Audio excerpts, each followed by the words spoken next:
Bonjour à tous, bonjour à toutes, bienvenue dans Tailgate, le podcast de 100% NFL des équipes de The Playoff. C'est Flav avec une côte en moins ce soir, donc je vous préviens si jamais je souffre pendant ce podcast, c'est tout à fait normal. C'est mon dimanche de sport très intense devant le Red Zone qui a fait que voilà, une blessure, ça arrive pas que au quarterback dont on traite les articles, ça arrive à d'autres également.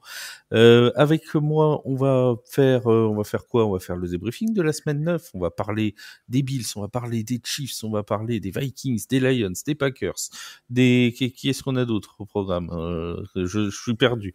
Des Colts, des Steelers. Mais oui, les Broncos aussi seront au programme, les Patriots seront au programme. Bref, et encore, j'ai limité mes collègues parce que certains voulaient toutes les mettre. Donc bon, on a failli faire tous les matchs, mais finalement, on va se limiter à quelques-uns avec moi, comme d'habitude, mon équipe de fidèles du lundi, ou plutôt du mardi pour vous qui écoutez, mon Seb. Salut Seb, comment ça va? Bonsoir Flav, bonsoir à toutes, bonsoir à tous, bonsoir à tous. Et oui Flav, je te l'avais dit, au moment de faire un plaquage, faut se gainer parce que quand on se prend un running back de plus de 100 kilos dans le buffet, ça peut faire mal. Tu m'as pas écouté, bilan, t'es blessé et tu es sur la liste pour 2 à 4 semaines à l'un des chroniqueurs de cette émission. Programme pléthorique, comme tu l'as dit ce soir, c'est la week 9, donc on est à mi-saison. Joyeuse mi-saison, les amis. Oui, voilà, on célèbre pas assez. Il s'est passé plein de choses encore. Il y a peut-être certaines défaites d'ailleurs qui redécartent dans une certaine vision. On va y revenir un petit peu plus tard. Une charte qui est en tout cas pas rebattue, c'est celle des Giants qui ont encore perdu. Salut mon Yaya, comment ça va? Bah écoute, ça va. Moi, je suis la générosité incarnée. Une défaite contre chacun de vous trois, il y aura pas de jaloux. Donc vous pouvez dire tout ce que vous voulez. Et je m'inscris en faux, Seb. Notre ami Flav, étant donné que c'est le sosie officiel de Ben Roethlisberger, mais Little Ben, c'est plutôt un sac qui s'est pris. Celui qui va vous gratifier de noms que vous connaissez peut-être pas, mais rassurez-vous, nous non plus. Mon Vince, salut Vince, comment ça va? Salut à tous, salut à toutes. Alors, je ne ferai pas de comparaison avec des noms de NFL auxquels tu pourrais ressembler, puisque je n'arriverai pas à les citer, quoi qu'il arrive. Donc, tu n'arriveras pas à dire Roethlisberger non plus. Donc. Mais c'est exactement ce que j'allais dire. Tu vois, moi, je dis pas ce nom-là, je dis Big Ben. Voilà, c'est plus facile. Mais voilà, il faut être conscient de ses forces et de ses faiblesses. En tout cas, très heureux de vous faire rire tous les mardis. Il y en a qui sont sérieux. Je suis pour le côté ludique de la chose. Et oui, et sinon, très très grosse semaine encore, avec beaucoup de résultats très surprenants, même dans les victoires, certaines victoires qui ont été beaucoup plus difficiles à obtenir que d'autres, que prévues en tout cas. Donc, c'est très intéressant comme match. Et puis, comme l'a dit Seb, c'est déjà la mi-saison. Oui, d'ailleurs on va faire dans les tout prochaines heures sur les réseaux sociaux, on vous remettra la playoff picture à la mi-saison. On l'avait fait après la week 6, donc au tiers de la saison. On va la refaire à la semaine 9. Vous verrez que par exemple les Chiefs de Kansas City sont pour l'instant en dehors de la playoff picture. Ils sont 8e de la conférence AFC, et donc pour l'instant pas qualifiés pour les playoffs. On va d'ailleurs commencer par ces Chiefs de Kansas City qui se déplaçaient sur le terrain de Buffalo, les Bills de Buffalo qui, dans un choc qui est devenu un classique ces dernières années entre les Chiefs et les Bills, ils se rencontrent de plus en plus et en saison régulière et en playoff. Souvent en saison régulière, ça tourne à l'avantage des Bills. Et bien encore une fois, cette année et cette semaine, mon cher Vince, ça a tourné pour Buffalo. Oui, ça a tourné pour Buffalo. 28 qu'il y avait du plomb. 28 à 21. 28 à 21, et effectivement, ça a très très vite pris le chemin de Buffalo, ce match. On a senti une équipe hyper concentrée, très propre sur tout ce qu'elle produisait. Ça a été un match relativement plein de la part des Bills, avec une attaque complète et une défense aussi qui a su faire montre de beaucoup de justesse et dans ses placements et d'intensité dans ses plaquages. Donc c'était un match très agréable à suivre hier. Il y a pas mal de petits points qu'il faut retenir de ce match-là. Déjà le premier, bon, tu l'as déjà dit, mais c'est la revanche de la finale de conférence de l'année dernière. Ils ont l'habitude, c'est des équipes qui ont l'habitude de s'affronter en play-off et souvent en finale de conférence. Donc c'est vrai que c'était un match attendu par de nombreux fans et on voulait voir un peu ce que ça donnait en saison régulière. Et les Bills ont vraiment répondu directement dès ce premier drive qui a été vraiment très, très bien mené. Et on a vraiment clairement vu un jeu vraiment des deux côtés, c'est-à-dire autant à la course qu'à la passe, qui était dominant. Pour faire simple, ils ont 141 yards à la course, 13 yards à la passe, mais surtout une stat assez folle, c'est le 23 sur 26 de Josh Allen. On voit qu'il n'a lancé que 26 lancés, et il en a complété 23. C'est vraiment un très très très bon ratio qu'il a eu hier. Un TD, 0 interception pour lui, et beaucoup de courses. Donc il a mis 2 TD à la course lui-même, 19 yards à la course en tout, et un autre TD à la course derrière par Ty Johnson. Du côté des Chiefs, pour parler un peu de la performance de Patrick Mahomes, première fois de sa carrière qu'il a un match avec un pourcentage de complétude inférieur à 50%. Donc c'est vraiment un non-match en fait pour eux. Ils sont passés complètement au travers. Il y a eu beaucoup de drops hier de la part des Chiefs. Bizarrement, Travis Kelce a été visé 5 fois, il en a attrapé 4, mais on aurait pu penser à un moment donné qu'il fallait un peu abuser sur cette connexion. Ils ne l'ont pas fait. Et alors, il faut préciser que la seule fois où il ne reçoit pas le ballon quand il est targeté, c'est en end zone, hein, d'ailleurs, c'est sur un lancer pour un touchdown, et le ballon est très très mal lancé. Hein. Il est complètement derrière Travis Kelce. Il n'y a aucune chance qu'il puisse l'attraper. Et en plus, il se prend un beau tampon au passage. Oui, c'est ça, exactement. Donc Travis Kelce a fait un match très très propre, mais c'est vrai que les Chiefs ne s'en sont pas sortis malgré un gros Kelce et le problème, en fait, leur gros problème hier, ça a été clairement le jeu de course. Ils ont fait 79 yards à la course. Alors, Kareem Hunt a été assez bon dans ses moyennes, mais derrière, c'est assez faible et c'est trop faible. Et le jeu de passe, forcément, 15 sur 34 est vraiment défaillant. Mahomes n'était pas dans son assiette. Justement, Patrick Mahomes, tu l'as dit, 15 sur 34, 250 yards, aucun touchdown lancé, une interception, 3 sacs concédés, un rating de 57.2. Seb, la question elle est simple. Il a dit en conférence de presse qu'il devait être plus constant, Patrick Mahomes, dans ses performances. Est-ce que la défaite hier est pour lui?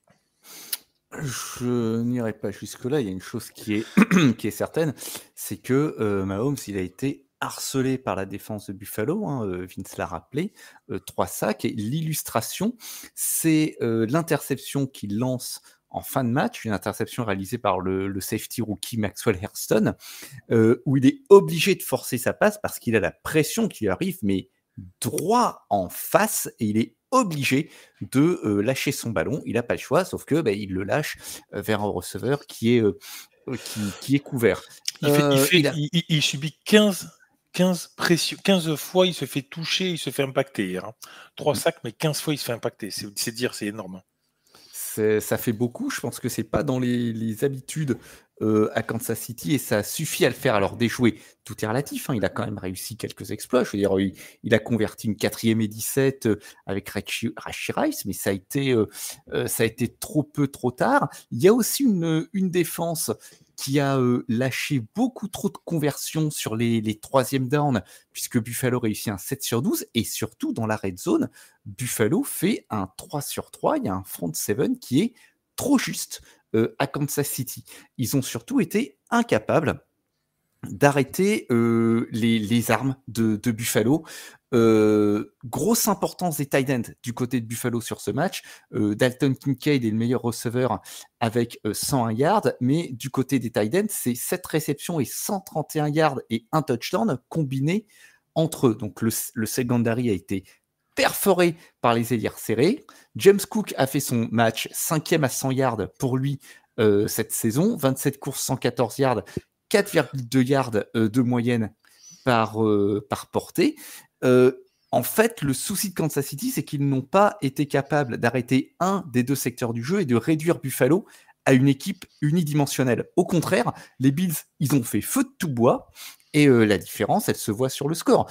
Autre stat qui fait autre point, qui fait un petit peu mal, je reviens sur la défense de Kansas City, elle encaissait 16,4 points par match avant cette rencontre.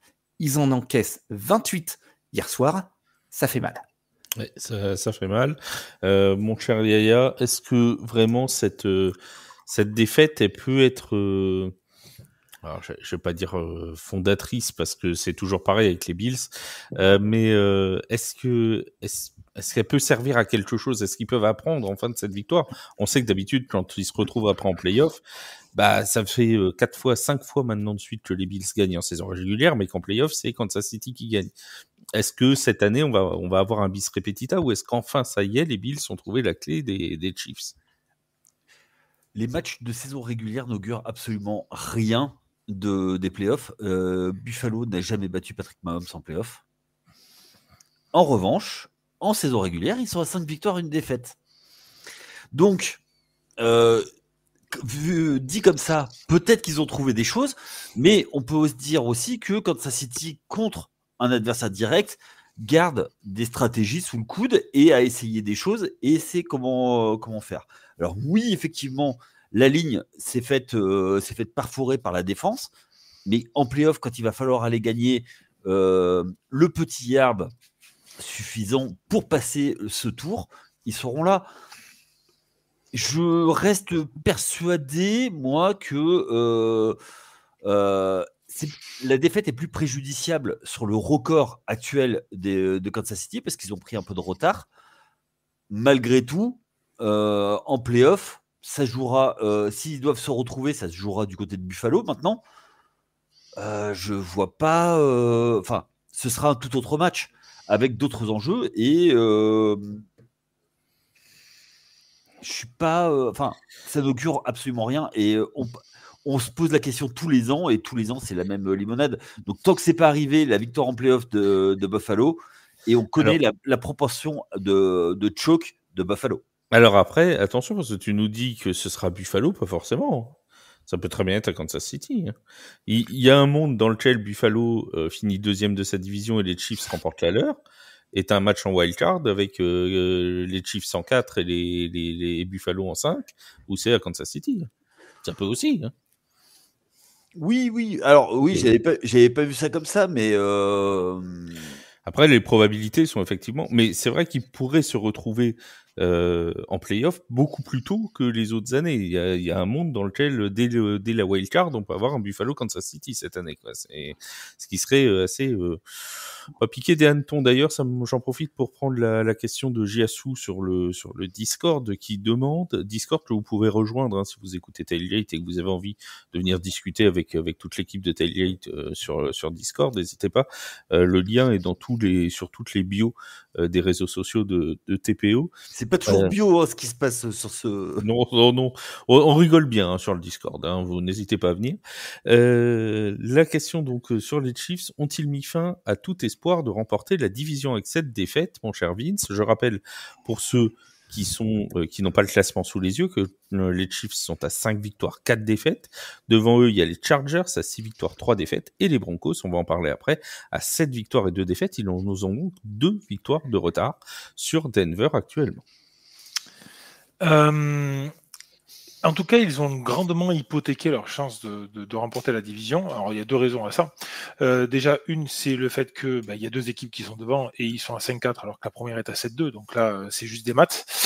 La deuxième, c'est que les matchs qui restent, c'est pas piquer des hannetons, dirons-nous, pour les Chiefs. Ah, c'est pas des hannetons aujourd'hui. Non, c'est des hannetons aujourd'hui. C'est un H aspiré. Le calendrier des Chiefs, ils sont en bye week. Il aspire bien, madame, il aspire bien. Oui, allons-y. Le calendrier des Chiefs, ils sont en bye week. Pourquoi c'est toujours quand je parle que tu fais des blagues, Flav?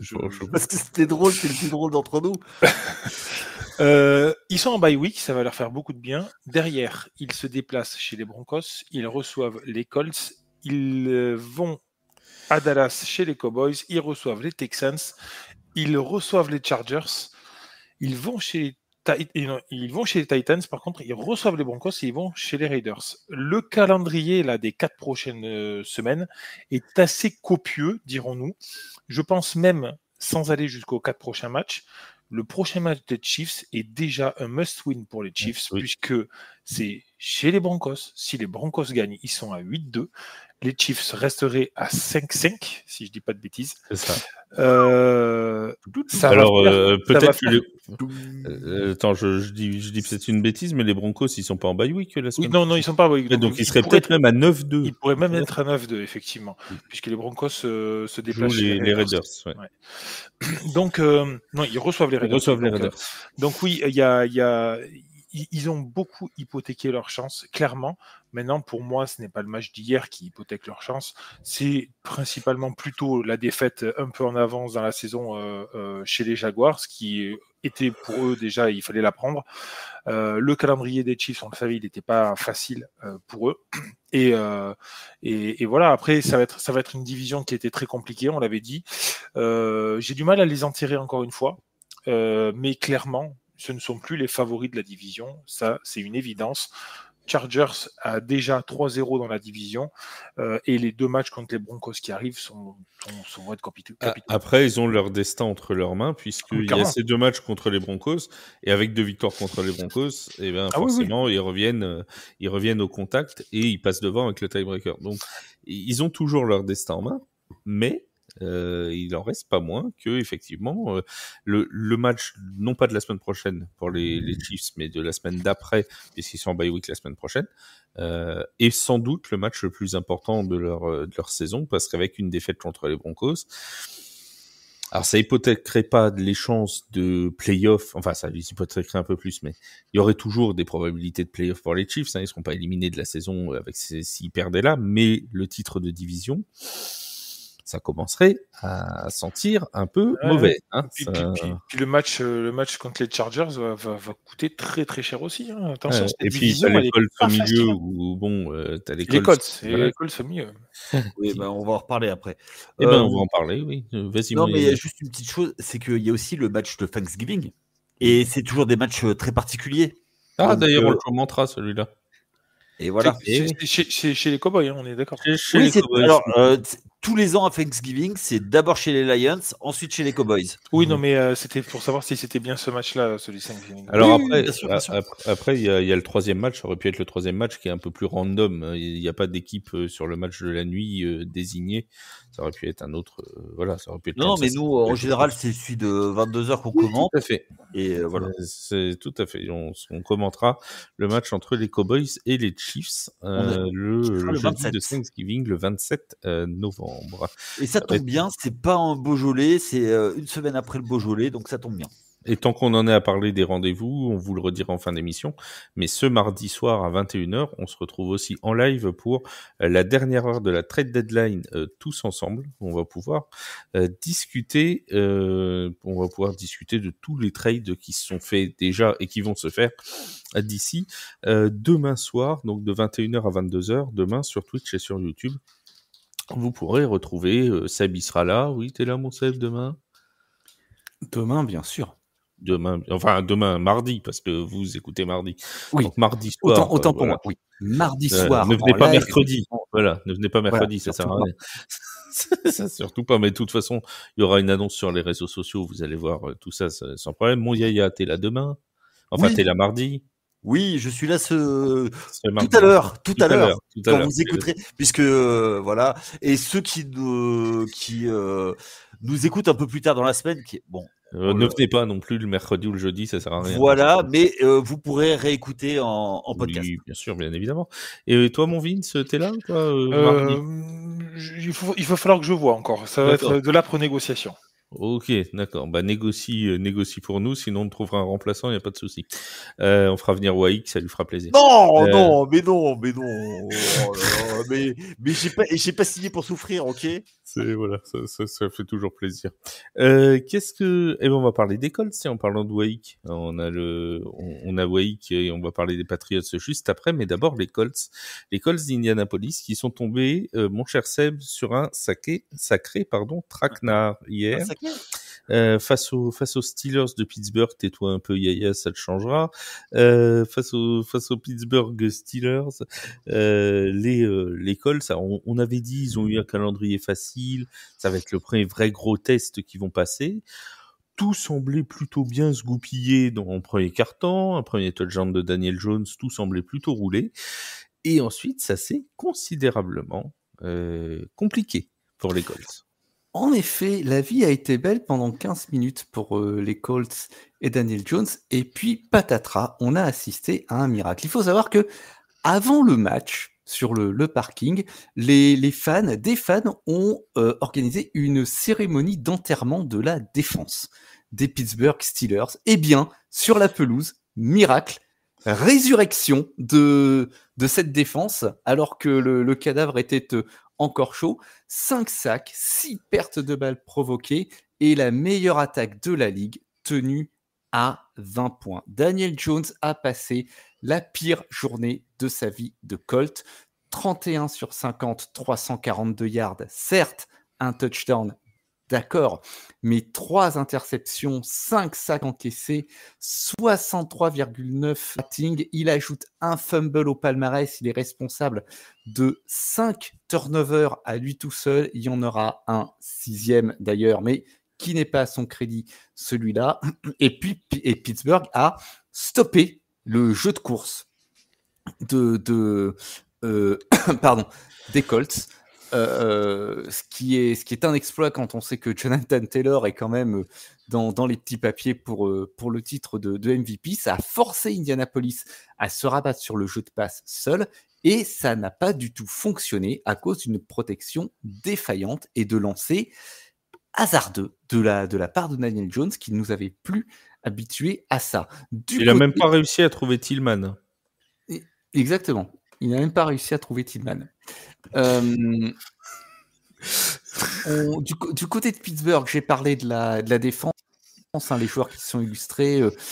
Peyton Wilson avec une interception qui avait été précédée sur la possession précédente d'un strip sack par TJ Watt. Bilan sur ces 2 pertes de balles, c'est 14 points qui sont retirés par Pittsburgh. Jack Sawyer, une interception. Alexis Smith, 2 sacs, 3 plaquages pour perte de terrain, un fumble forcé. Jonathan Taylor, comme je le disais, limité à 54 yards. La défense a été brillante. En attaque, c'est un petit peu plus compliqué. Rodgers, je rends une fiche honorable, 25 sur 35, 203 yards, un touchdown. Il a eu du mal à se connecter avec ses receveurs en début de match, mais néanmoins, il va distribuer à 9 cibles différentes. Mais, ce qu'il y a un mais, c'est essentiellement les running backs et les tight ends qui vont être ces cibles. Les 2 receveurs seulement ont des réceptions à leur actif. Il y a eu 2 3 and out, il y a eu un turnover on down, il y a une complétion de plus de 20 yards et un jeu au sol qui a plafonné 38 yards. Certains diront que ça fait une statistique intéressante, mais passons.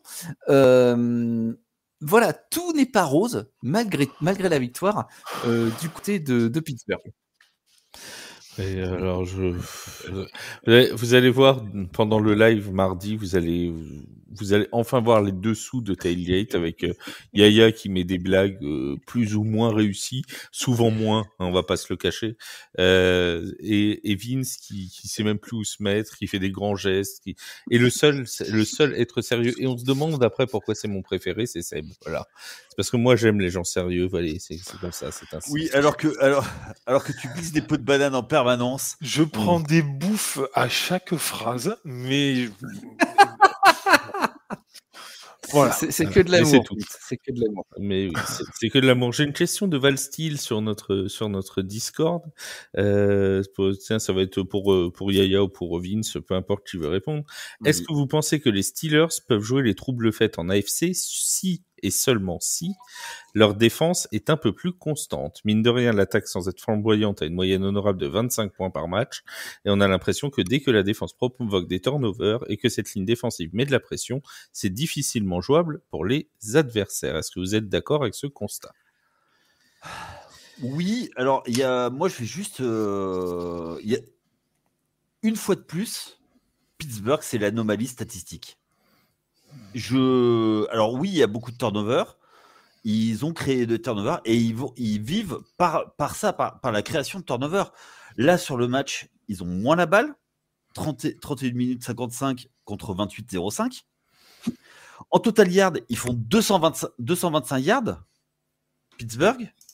En face, ils s'en font 368. Donc, si tu veux... Ça, c'est la victoire Pittsburgh maison. Hein, d'être outscoré en yards et d'arriver à gagner le match, c'est vraiment ça. La marque de fabrique depuis 2 ans. Hein. Donc, en fait, du coup, quand ça passe, qu'ils arrivent à faire des turnovers, ok, ils vont gagner le match. Mais face à des équipes qui vont serrer le jeu, qui vont faire un peu moins de pertes de balles, ils sont morts, quoi. Et donc, en play-off, s'ils se qualifient pour les playoffs, ils vont aller faire un petit tour et puis s'en va. Ouais. À part la seule façon pour eux, ce serait effectivement que leur attaque tourne un peu mieux. Et ça dépend beaucoup de Warren, le running back. Et après, la ligne est un peu faible. Alors, moi, la défense, j'aime beaucoup. Ils ont des playmakers, notamment TJ Watt, mais c'est pas assez suffisant, quoi. C'est pas suffisant. Ils seront pas les troubles-fêtes. Pour moi, ils seront pas les troubles-fêtes. Malheureusement, pour eux, mais ils seront vraiment pas des troubles-fêtes. Très bien. Ouais, je vais même un peu compléter. Alors oui, tu complètes rapidement, mon Vince, juste pour une simple et bonne raison, c'est qu'après, je vais te donner longuement la parole, puisqu'on va parler des Broncos. Ouais, je vais essayer de pas trop l'accaparer non plus sur les Broncos, mais vraiment, on regarde ils font 5 turnovers. Le match se joue à une seule possession. Je vais être bête, mais peut-être juste un turnover de moins et il y a égalité. Je veux dire, attention là-dessus. Je veux bien entendre que défensivement, ils ont été très bons. Effectivement, provoquer 5 turnovers, c'est énorme. Et c'est très bien, tant mieux pour eux.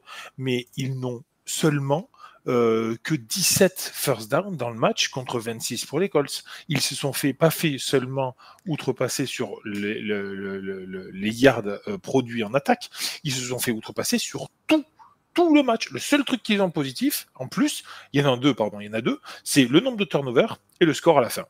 Au final, c'est ce qui compte, le score à la fin. Je suis complètement d'accord.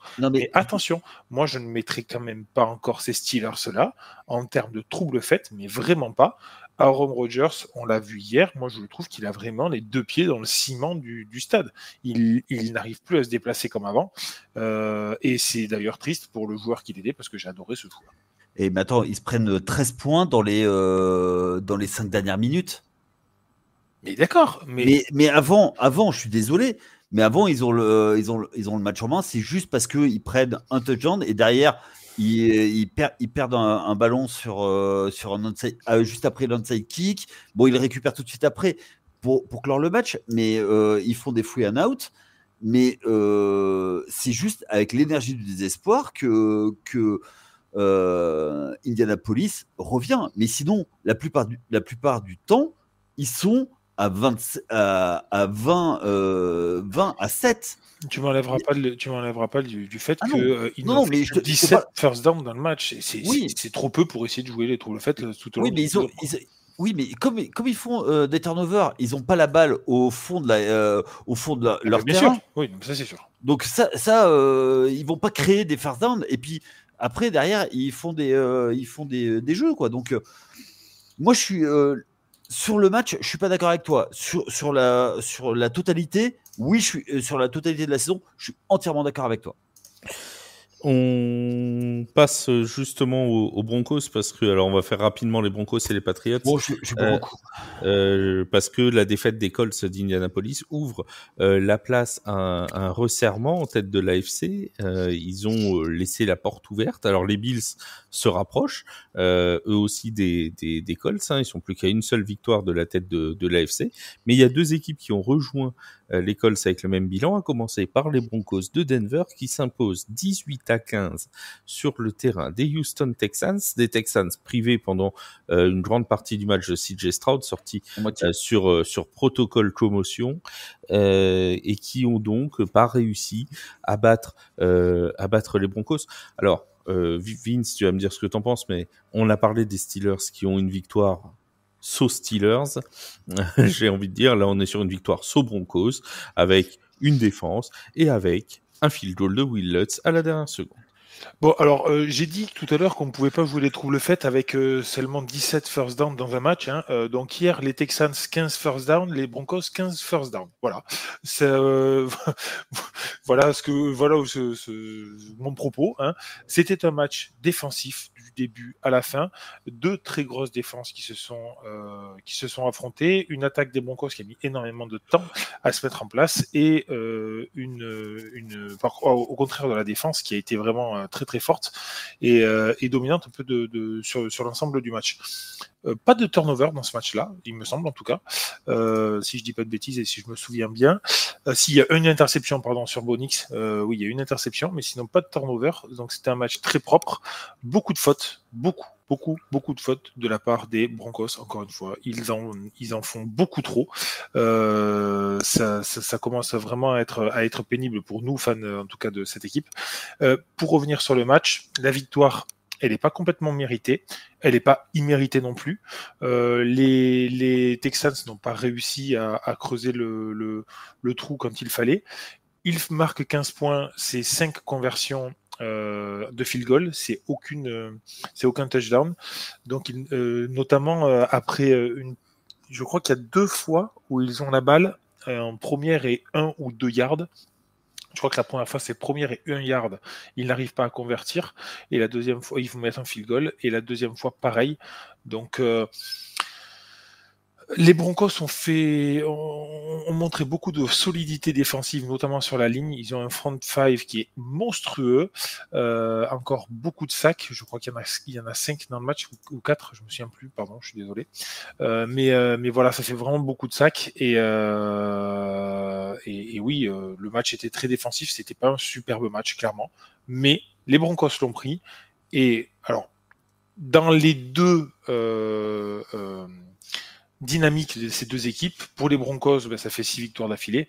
Pour les Texans, il y a quand même une grosse question qui se pose parce que 3-5 à ce moment-là de la saison, ça fait un peu tâche. On les attendait quand même un petit peu meilleurs. On a parlé donc des Broncos qui reviennent à 7-2. Les Patriots aussi reviennent à 7 victoires et 2 défaites, égalité avec les Colts. Des Pats, Seb, qui se sont fait un petit peu peur quand même. Ils ont mené assez tranquillement 21-7 pendant la deuxième mi-temps.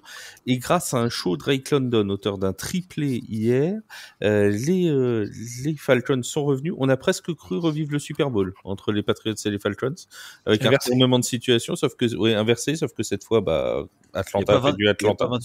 Il n'y avait pas 28-3, et puis bon, ils n'ont pas réussi le comeback de toute façon. Mais c'en était pas très loin. Et les Patriots qui finalement, continuent de gagner, Seb, les matchs qu'il faut gagner. En effet, New England qui est, alors je vais pas dire qui est opportuniste, mais qui fait ce qu'il faut quand il le faut. Inquiétude quand même sur les hits encaissés par Drake Mays. 6 sacs hier, 6 encaissés la semaine dernière. Au total, 16 sur les 3 derniers matchs. Il y a un petit problème de protection de passe du côté de New England.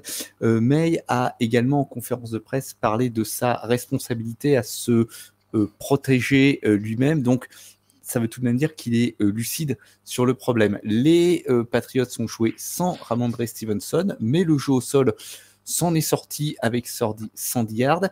Ils perdent Keishon Boutte en cours de match. Alors, je n'ai pas vu s'il y avait un update sur sa blessure, mais s'il est indisponible quelque temps, ça risque de faire mal. Parce que je n'en ai pas vu encore. À l'heure où on enregistre, je n'ai pas vu d'update encore sur sa blessure. Le truc, c'est qu'il se fait mal tout seul, il me semble. Donc, le souci, c'est que s'il devait être absent, Stephen Diggs va être bien seul dans le corps des receveurs.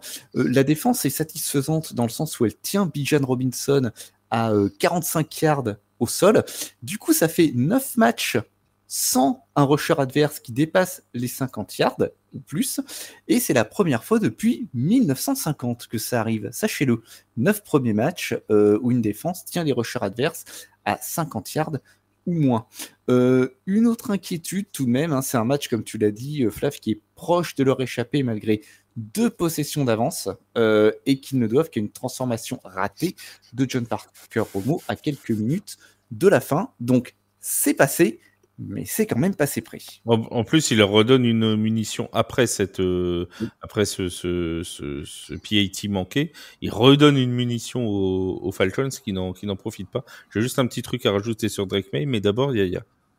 Moi, je voulais juste, une fois n'est pas coutume, souligner un commentaire fort à propos de notre ami Wake quand il était venu, et avec la présence de Christian Gonzalez, qui était un joueur qui est essentiel du côté de la défense et qui a fait un jeu décisif dans la victoire, notamment en 4e quart-temps. Tu parlais de cette dernière munition, et il est là. Donc avec 6 plaquages solo, donc 7 au total, plus de passes déviées, ben voilà.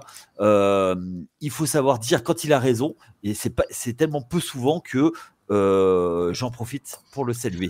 Et on salue bien évidemment Wake. Je disais sur Drake May, vous avez sans doute vu cette stat, un nouveau match avec au moins 200 yards lancés et un rating de plus de 100. C'est le 8e match consécutif où il a au moins 200 yards lancés et 100 de rating. C'est le premier joueur de moins de 24 ans à réussir à faire un tel exploit. Avant, quand il en était à 7 matchs, il était accompagné par de quelques menus quarterbacks qui avaient réussi telle performance. Peyton Manning, Aaron Rodgers, Tom Brady et Patrick Mahomes. Bon, excusez du peu. Et les 4 quarterbacks, quand ils avaient réussi cette performance, ont tous été élus MVP la saison où ils l'ont réussi. Voilà, ça c'est la petite stat. Drake May sera-t-il MVP? Nous en savons rien. On connaît quelqu'un qui va faire le tour du périph' à poil, si c'est le cas. Hein. Et nous aurons largement le temps d'en discuter, non pas cette semaine, mais la semaine prochaine, quand nous ferons les awards de mi-saison, où il risque d'y avoir un débat assez haletant sur le titre de MVP, puisque là, la course est plus que jamais ouverte. Course ouverte également du côté de la NFC Nord. La NFC Nord qui hier a vu ses cartes complètement rebattues. On s'attendait pas forcément à ces résultats-là du côté de la NFC Nord, et notamment, Yaya, une défaite des Lions de Détroit sur leur terrain face aux Vikings du Minnesota qui retrouvaient JJ McCarthy.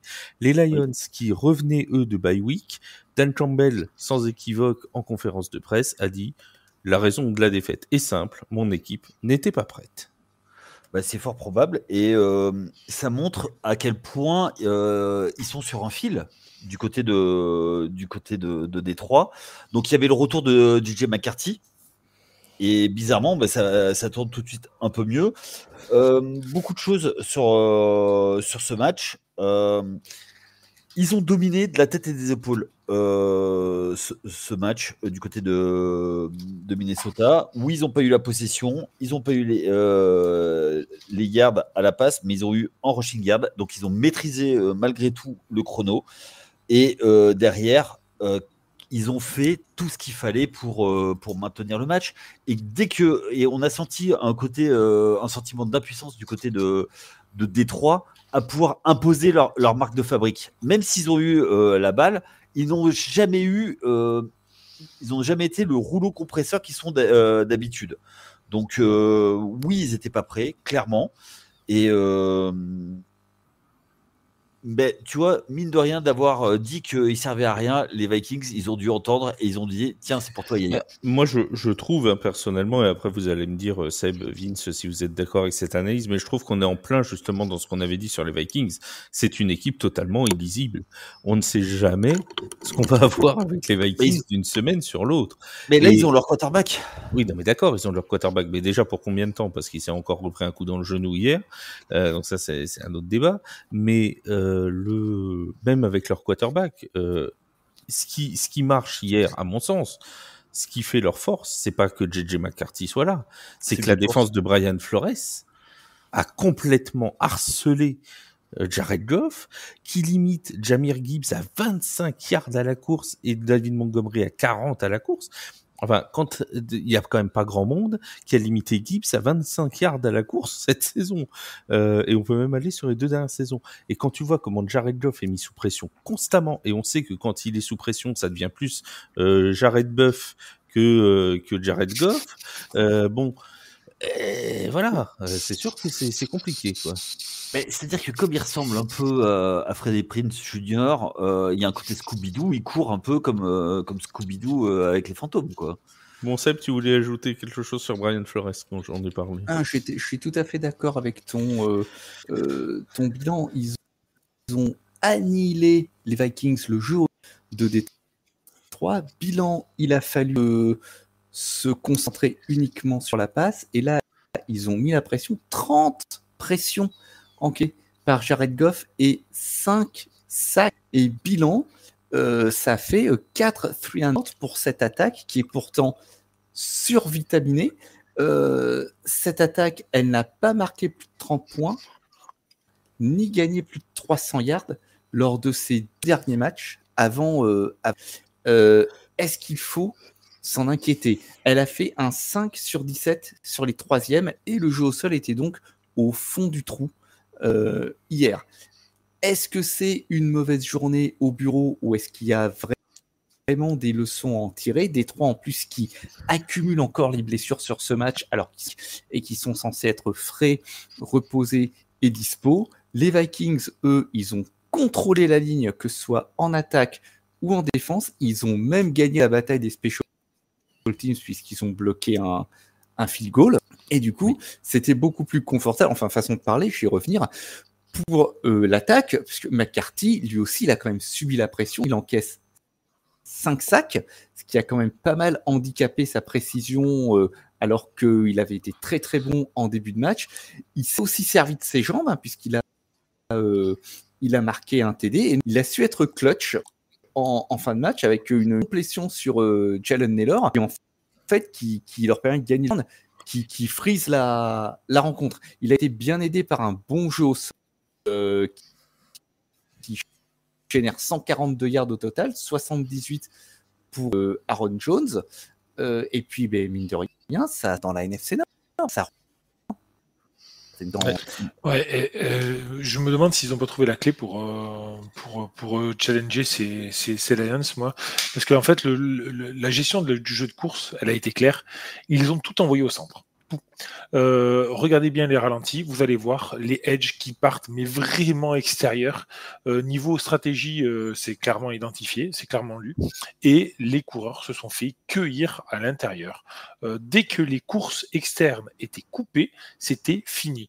Et s'il n'y avait pas de course, en plus on arrivait à concentrer Jared Goff dans sa poche, il n'arrivait pas à s'éloigner.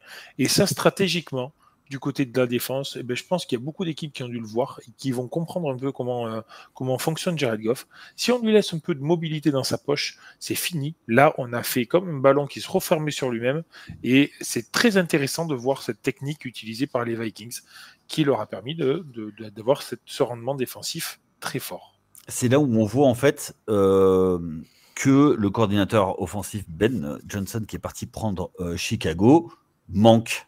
Ah ben oui. Mais parce que là, du coup, il n'y a plus la créativité qu'il y avait avant, en fait. Et même si l'attaque, on garde ce qui fonctionnait l'année dernière, le problème, c'est qu'aujourd'hui, effectivement, Brian Flores, qui est un coach référencé, qui a notamment fait de très bonnes choses à Miami, même si on lui a mis des bâtons dans les roues pour qu'il perde, ça a été documenté. C'est quand même un coach qui. Tu vas faire une vidéo là-dessus? Non, c'est pas moi qui dois en faire une. C'est quelqu'un qui doit faire une vidéo aussi. Toi, c'est les ouragans en Floride. Toi. Oui, voilà, tout à fait. Mais c'est bientôt fini la saison des ouragans. Ouais. Mais voilà, donc effectivement, ça se resserre. Du coup, ça risque de le coûter des places en play-off. Et je suis pas sûr qu'il y ait. Il n'y a plus de deux équipes en play-off du côté de la NFC Nord. Pardon. Pour ceux qui n'ont pas vu le match, vraiment, allez regarder le résumé parce que le score ne reflète pas du tout la physionomie du match. Le 27-24 est largement, mais alors très très largement, une bonne opération, j'ai presque envie de dire, pour les Lions parce qu'il y aurait eu 20 points d'écart ou 15 points d'écart, c'était la même sur la physionomie de la partie. Et même sur le field goal bloqué, ils sont pas loin d'aller d'aller le retourner. Hein. Oui, bah après il marque un TD, mais c'est vrai que oui effectivement il y a eu ça aussi alors en plus c'est un vrai changement de momentum parce qu'à ce moment-là Détroit pouvait revenir complètement dans la partie et le field goal qui est bloqué et remonté jusqu'au 10 yards de Détroit forcément change pas mal la donne. Alors juste une petite chose, excuse-moi. Justin Jefferson. Ça fait quelques semaines, il est en baisse statistique. Il y avait une belle réception de JJ pour JJ. C'était très JJ, beau ballon lancé à JJ, c'était sympa. Enfin, visiblement, il faut s'appeler JJ. Il faut avoir des initiales en JJ pour fonctionner. Du côté de Minnesota, si la NFC North se resserre, c'est aussi parce que les Packers, ils sont pris les pieds dans le tapis dans leur Lambeau Field face aux Panthers de Caroline qui décidément n'en finissent plus de surprendre. Il y a quand même un monde où les Panthers vont jouer ces 2 prochaines semaines les Saints et les Falcons. Ils peuvent être à 7-4, hein, les Panthers. Hein. C'est quand même un truc de... Ils sont sérieux. Ah oui. Ah non mais alors là, ils sont sérieux, ils jouent avec leur force et bien fait. Il y a rien à dire là-dessus. Ils ont battu donc les Packers de Green Bay dans un match là aussi, comme on a parlé pour les Texans, relativement défensif. Ça a mis du temps à se décanter, mais surtout on a encore, tu voulais parler Yaya, alors je vais te laisser la parole, avec encore un jeu de course impressionnant du côté de Carolina, 163 yards à la course, dont 130 pour le seul Rico Dowdle. Bah oui, c'est ça. Mais dans un match un peu spécial, puisque c'était l'anniversaire du quarterback, les 27 ans. De Jordan Love, de Bryce Young. Ouais. Et on se rappelle que les deux dernières fois qu'un quarterback de Green Bay a eu 27 ans, ils ont gagné le Super Bowl. Bref. Là, ce match, ça me rappelle en début de saison le match où il y avait une panne complètement du côté de Green Bay au niveau de l'attaque. Et ça, c'est surtout que 13 points seulement contre Carolina, qui a très bien joué défensivement. Ils ont été vraiment très très embêtés. Jordan Love, il fait un 26 sur 37, il fait 273 yards. Il fait surtout beaucoup de mauvais choix. Hein. Et voilà. Et je suis désolé, mais l'interception qu'il lance, le gars, elle est sale. Mais qu'est-ce qu'elle est sale. Le receveur, il est triple coverage. Il y a 3 mecs sur lui. Qu'est-ce qui va lui balancer profond sur un mec en triple coverage? Qu'est-ce que tu fais? Enfin, tu t'attendais à quoi? Et en plus, sa clé lecture, elle est devant. Et en plus, il n'y a même pas assez d'air dans le ballon, elle n'est pas assez bien lancée. Donc, enfin, bon, je veux dire, c'est n'importe quoi ce qu'il fait. Mais après, en défense, ça tient avec McKinney qui est toujours là, qui a encore fait une interception. Alors, tiens, d'ailleurs, en parlant de la défense, est-ce que vous avez vu cette stat? C'est le premier match en carrière de Micah Parsons où il n'a pas eu de pression sur le quarterback. Il n'a jamais réussi à mettre la pression de tout le match sur Bryce Young. C'est quand même, c'est la première fois de sa carrière qu'il finit un match sans aucune pression réalisée. Voilà. Après, Bryce Young, il est bien protégé. Beau travail de la ligne. Un sac de chaque côté seulement. On l'a vu, hein, ça protège et sur le jeu de course, ça avance. Hein, Ah ouais, Carolina, c'est la bonne surprise hein, pour l'instant. Hein. On avait dit l'année dernière que ça progressait. La fin de saison dernière était déjà encourageante. Ouais, et en début de saison, ils ont commencé K1K, mais ça y est, c'est parti. Le dernier match qu'ils perdent, c'est parce que c'est Andy Dalton qui est derrière le centre. Mais maintenant, Bryce Young, il a pris la mesure du poste. On lui a laissé on l'a protégé. On lui a mis. La première année était compliquée. On l'a sorti en début de saison l'année dernière. Ça a été salvateur pour lui. Et depuis, ça va beaucoup mieux. Donc voilà, c'est chouette ce qui se passe du côté de Carolina. Et ça va être eux qui vont embêter Tampa Bay dans les années à venir. Oui. Même déjà possiblement cette année. Il ne faut pas que Tampa Bay perde non plus 2-3 fois parce que, mine de rien, ils ne seront pas si loin que ça. Hein. Ouais. Donc, il faut quand même s'en méfier. Hein. Ces Panthers, on les voit pas forcément venir. Ils sont sous le radar. Mais en fait, à chaque début de match, je dis oui, bon, c'est bon, c'est les Panthers. Sauf que, mine de rien, les victoires, ils les prennent. Hein. Bon, la semaine prochaine, on se dira pas ça, c'est contre les Saints. Hein, donc, normalement, ça devrait bien se passer pour eux. Mais ça reste un match de division, ça peut toujours, on sait jamais, ça peut toujours tourner. Tu voulais dire un truc, Vince, ou pas sur ce match? De manière générale, les deux divisions South, on les annonçait, on rigolait un peu de la faiblesse de la division, on disait qu'il n'y avait rien à voir dans ces divisions. Là, vous rigoliez, moi ça me faisait pareil. Dans nos previews, les deux surprises sont dans ces deux divisions. Alors les surprises, encore une fois, il faut les nuancer, mais les Panthers, on vient d'en parler, et les Colts, qui ont une superbe saison pour le moment, donc vraiment très agréable à suivre. Pour revenir sur le match en lui-même, c'est toujours surprenant quand même de voir un Green Bay se contenter seulement de 13 points en rendement offensif, parce que même si Jordan Love fait des mauvais choix sur son interception notamment, il finit avec 26 sur 37, 273 yards, c'est quand même pas rien, c'est un bon match en soi. Le problème, c'est qu'il n'arrive pas à trouver ses receveurs dans la red zone, il n'arrive pas à faire avancer son équipe quand il le faut. Et ça, c'est un vrai problème, effectivement. Du côté des Panthers, seulement 20 lancés par Bryce Young. Là encore, moi, je trouve que c'est aussi un choix et une volonté du coach de se dire on va le protéger et on va courir parce que de toute façon... Et puis ils savent que ça marche bien. Mais si ça marche, on bien sûr. Et donc c'est d'un tout. C'est là où je dis que c'est une franchise qui est bien menée, bien gérée, où il y a un plan de jeu qui est réfléchi. C'est pas pour rien qu'ils font que 20 lancers contre les Green Bay Packers, parce qu'ils savent très bien que Micah Parsons, quand on laisse un peu la balle dans la main du QB, il arrive toujours à un moment donné à sortir quelque chose. Donc là, on l'a empêché de mettre ses pressions. On lui a permis de le faire que 20 fois, et encore avec toutes les quick passes qu'il y a eu, c'était peut-être même pas possible. Donc voilà, c'est normal. Je trouve que le jeu a été très très bien designé par les Panthers, et c'est une très très belle victoire d'équipe, joueurs et coach compris. Moi, il y a quelque chose que j'ai pas compris. Alors peut-être que vous allez m'expliquer. Josh Jacobs fait 17 courses. Et là, il n'y a pas de moquerie par rapport à Josh Jacobs. Il fait 17 courses.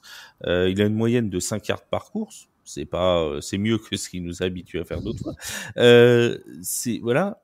Quand tu sais que les Panthers, la semaine dernière, ont pris 245 yards à la course par les Bills, pourquoi est-ce que tu t'insistes pas plus sur ton jeu de course? Enfin, je veux dire, Josh Jacobs, c'est quand même pas un peintre. Tu vois que Jordan Love fait pas le match de sa vie. Pourquoi tu donnes pas le ballon au moins 20-25 fois à Josh Jacobs? J'ai pas compris, moi. Si quelqu'un a la solution, n'hésite pas à le dire. Et d'ailleurs, oui, vas-y, Sam. Ouais, parce que tu as un problème à Green Bay. C'est qu'ils marrent leur match. Bon, la preuve, fin du premier quart, il y a 0-0 et il y a c'est la mi-temps en faveur de Carolina. Mais on a l'habitude cette saison de Green Bay qui démarre lentement. Sauf que en plus de ça, par contre, se sont accumulées les erreurs dont vous avez parlé plus tôt. Et pour relancer la machine, c'est compliqué. Et quand en plus en face, tu as une défense qui a encaissé des yards, parce que je crois qu'ils encaissent plus de 300 yards sur 369 yards la défense de Carolina, mais ils n'encaissent que 13 points parce que tu te retrouves face à une défense qui sait faire les stops quand il faut, et quand en plus ton attaque est pas performante dans la red zone, mais ça fait que le retard que tu as accumulé, ou plutôt les points que tu n'as pas marqués et que tu aurais pu marquer en première mi-temps, ils sont plus là, ils sont envolés. En red zone, entre Green Bay, les Packers, ils arrivent 4 fois en red zone lors de cette rencontre. Le bilan est un fumble et un turnover on down. Un turnover on down, et après un jeu lors duquel Jordan Love caracole pendant 11 secondes et demie pour essayer de trouver un receveur qui ne trouve pas au final.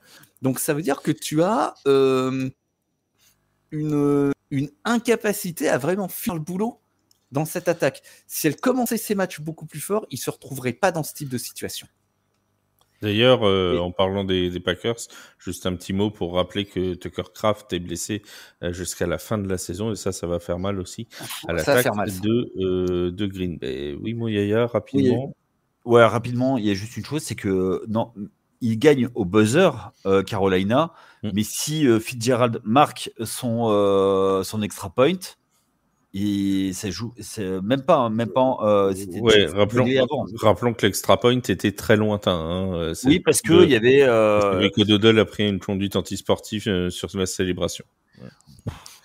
No Fun League. Hein. Oui, ils ont cru qu'ils étaient en train d'arbitrer Black Panthers Flash en D1 visiblement.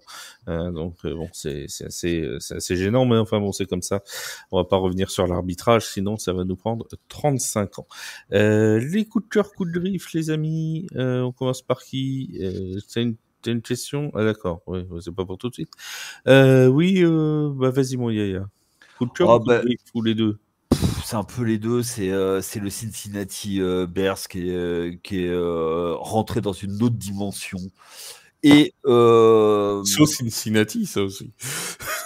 Non mais les gars, et sur le pick 6, Joe Flacco, c'est le seul qui court après le gars qui récupère. Edmonds, ouais. En plus, il court pour rien parce que finalement, il a été down by contact. Donc, ouais, voilà. Mais en plus. Oui, c'est ça. Mais les gars, ils sont même pas dépouillés pour aller l'aider, quoi, tu vois. Ouais. Et le coup de griffe, enfin, tu vois, ils doivent gagner ce match. Cincinnati reviennent et puis ils se prennent un touchdown à la fin. Enfin, bref, ils reviennent de n'importe où. Il y a eu une action, moi, qui m'a bien plu, c'est Caleb Williams qui fait une screen en arrière. Et après, du coup, on lui refait la passe et il avance. Donc, j'ai trouvé ça assez une double screen, quoi, assez sympa.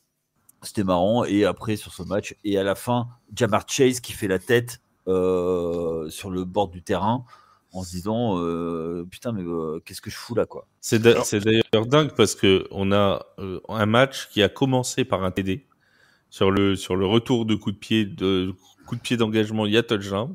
Ça finit par un TD de Colston Loveland pour les Bears. Et ce match a duré de mémoire 3h40 presque de rencontre. Il s'est fini à presque 22h30, 22h35. C'était quelque chose d'absolument fou. Victoire pour ceux qui l'ont pas vu, 47-42 des Bears quand tu prends 47 points par les Bears. C'est quand même qu'il y a un truc. Hein. Oui, Vince, tu voulais... Alors, ce match est une aberration statistique. Depuis quand on n'avait pas vu une équipe avec 4 joueurs qui lancent un ballon différent pour une même équipe, hein. C'est incroyable, on n'a jamais vu ça. Caleb Williams a 2 réceptions hier. 2 réceptions. Ça veut dire qu'ils ont fait 3 trick plays et il y en a un qui n'a pas fonctionné, mais les 2 autres ont marché.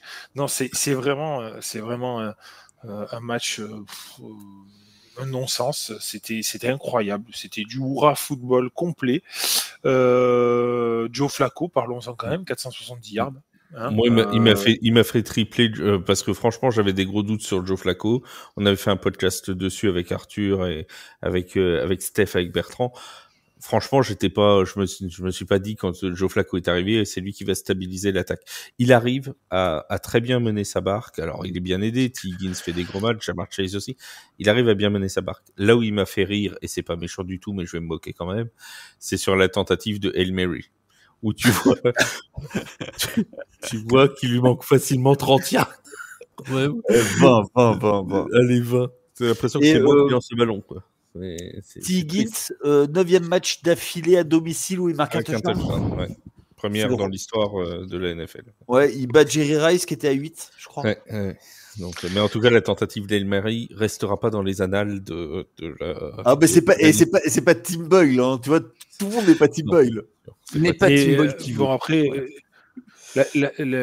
Encore une fois, on va repointer encore ça, mais la défense des Bengals, quoi, 283 yards à la course. Mais là, et en plus, t'es une défense sans qui? Je vous le donne en 1000. Qui est-ce qui manque dans cette défense? Trent Hendrickson n'est pas là. Et ils sont en train de dire quoi depuis toute la journée, là, jusqu'à la trade deadline? Oh, bah, s'il y a quelqu'un qui est très intéressé par Trent Hendrickson, pourquoi pas? Tu vois, histoire qu'on en prenne 50 toutes les semaines. Tu vois, c'est n'importe quoi cette franchise. Je suis désolé, mais ils sont en train de faire n'importe quoi. Alors là, en plus, ils essayent de trader Trent Hendrickson contre un premier tour de draft. Alors on en parlera demain. Qu'est-ce que je dis tout le temps? On en parlera demain. Mais s'il y a quelqu'un qui donne un premier tour pour Trent Hendrickson qui est agent libre dans 6 mois, je sais pas ce que je fais.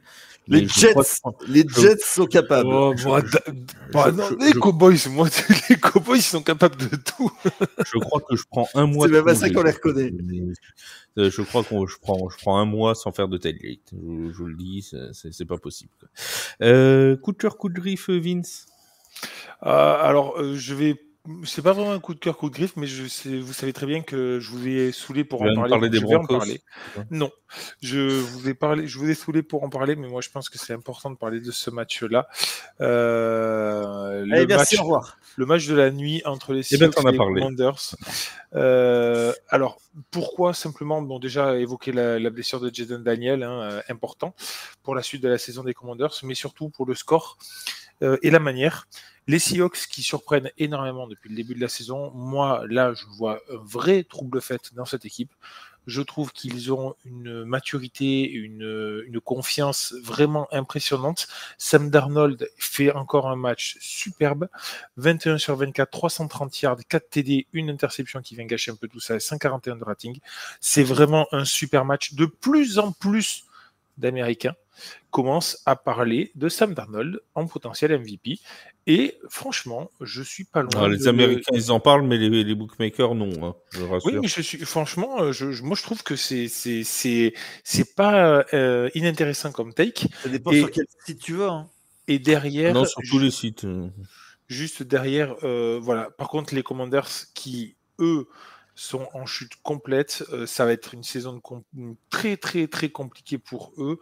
Il va falloir aller chercher des victoires là pour essayer d'aller se qualifier en playoff. C'est vraiment pas gagné.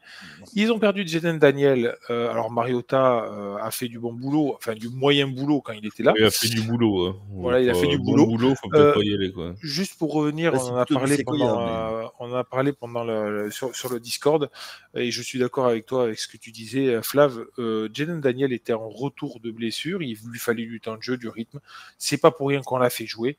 Sa blessure, malheureusement, elle arrive là, elle est dommage, elle est dommageable pour tout le monde. Quinn vient de parler. Mais pour moi, je l'aurais laissé quand même. Dan Quinn, en conférence de presse ce lundi soir, a dit, attends, faut que je retrouve sa déclaration précise parce que je veux pas dire, It's all on me. Voilà, il a dit en gros c'est de ma faute, j'ai merdé, j'aurais pas dû le mettre sur le terrain. La phrase exacte, c'est Injury is on me. Je comprends, j'y pense sans arrêt depuis hier, moi aussi, et vraiment j'ai merdé, c'est entièrement de ma faute. Non, alors ça, il le dit pour prendre la responsabilité, c'est son rôle de coach, mais non, ce n'est pas de sa faute, c'est normal de l'avoir fait jouer, et tous les coachs l'auraient fait jouer parce qu'il reprend du rythme. Non, c'est pas ça, c'est que en fait, c'est par rapport aux courses. Par rapport au jeu envoyé, là, je suis d'accord. C'est là, en fait, où il dit j'aurais dû demander des courses sur lui beaucoup plus moins risquées pour lui. Et voilà. C'est ça qu'il a dit. Hein. C'est ça la vraie discussion. La vraie côte, c'est ça.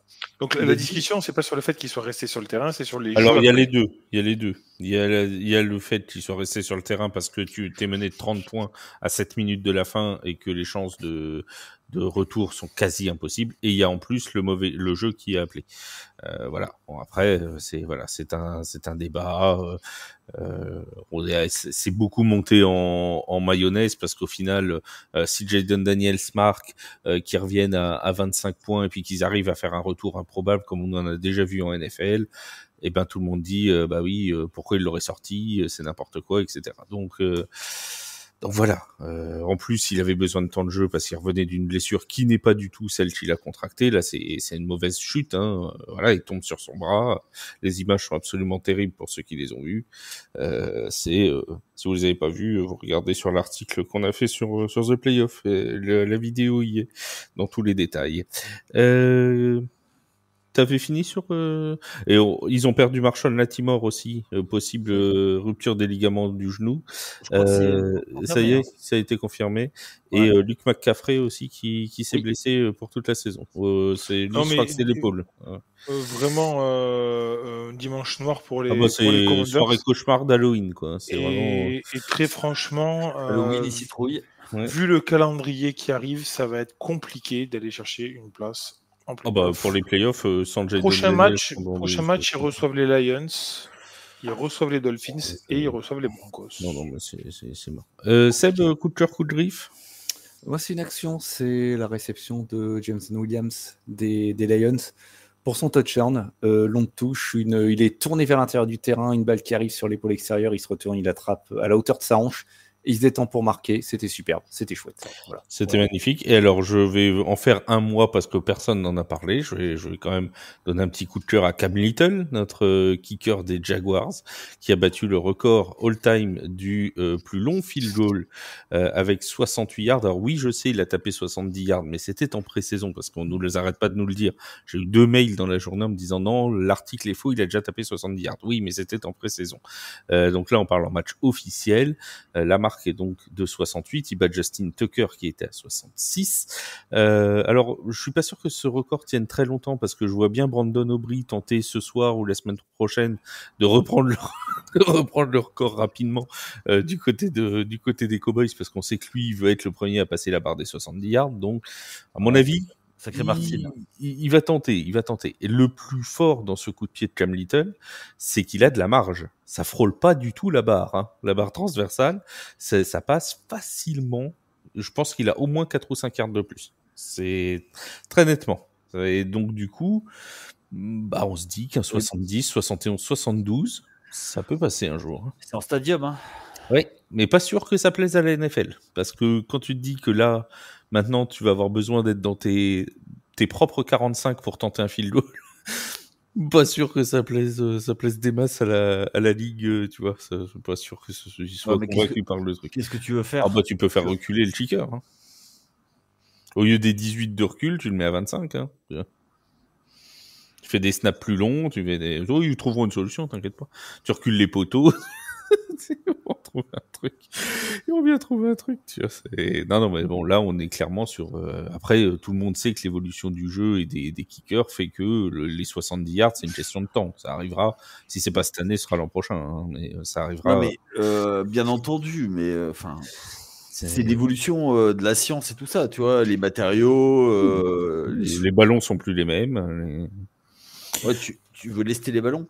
Non, moi, tu sais, je laisse ça aux Patriots. Alors, non, ce n'est pas possible, ce n'est pas vrai, ça n'a jamais existé. C'est méchant parce que j'aime pas qu'on me rappelle le Bounty Gate tout le temps, donc je ne ferai pas ça aux Patriots.